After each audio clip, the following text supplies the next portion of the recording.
Panginoon at Guro namin ay hari. Ang kanyang trono ay nasa ibabaw ng lahat ng bagay. Siya ay hari, siya ay pari, siya ay propeta na may mga salita ng buhay.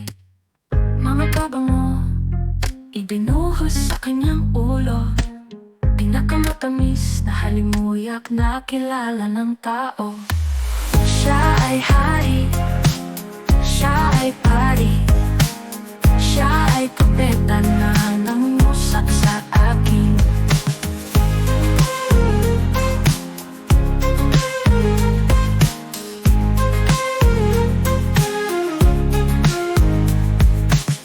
Mga pabango, ibinuhos sa kanyang ulo, pinakamatamis na halimuyak na kilala ng tao.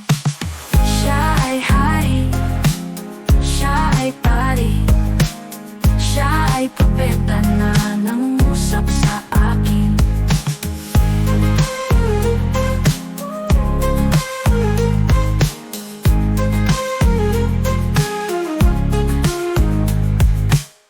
Mga pabango, ibinuhos sa kanyang ulo, pinakamatamis na halimuyak na kilala ng tao.